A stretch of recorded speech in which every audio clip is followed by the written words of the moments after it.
నమస్తే welcome to May TV news.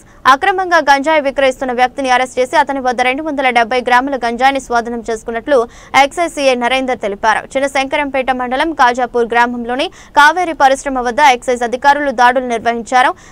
బీహార్కు చెందిన రాజ్దేవ్ సింగ్ వద్ద గంజాయిని స్వాధీనం చేసుకున్నారు. గంజాయి విక్రయిస్తున్న వ్యక్తిని అదుపులోకి తీసుకున్నారు. ఈ దాడులలో ఎక్సైజ్ ఎస్ఐలు విజయ్ సిద్ధార్థ, హరీష్, హెడ్ కానిస్టేబుల్ దుర్గారెడ్డి, సిబ్బంది స్వామి, వెంకటేష్, దినేష్, శ్రీకాంత్, వేణు తదితరులు ఉన్నారు.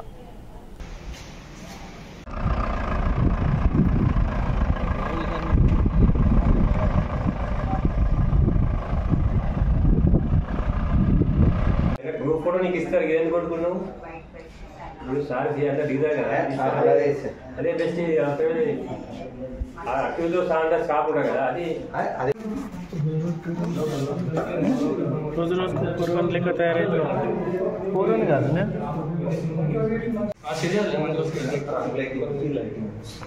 आंगले स्कूल मुग्गुर और इधर इधर साइड राइट हम जरीन अंदर को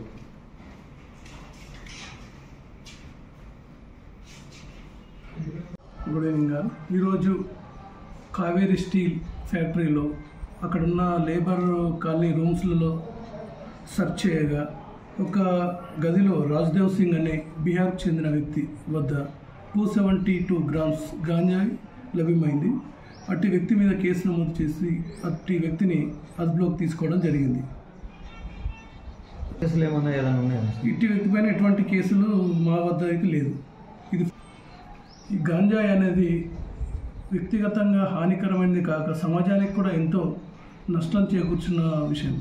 కావున ఇట్టి విషయం మీ వద్ద ఎటువంటి సమాచారం ఉన్నా మాకు తెలియజేయగలరు. అట్టి సమాచారాన్ని మేము సీక్రెట్గా ఉంచి అట్టి వ్యక్తులపైన ఎవరైతే గాంజాయి రవాణా చేసినా, అమ్మినా, సేవించినా అట్టి వ్యక్తులపైన తగు చర్యలు తీసుకొని వారి మీద కేసు నమోదు చేయబడుతుంది. కావున అటు విషయం ఏదైనా ఇన్ఫర్మేషన్ ఉంటే పర్సనల్గా మాకు ఫోన్లో ఇచ్చినా మేము కేసు నమోదు చేస్తాం.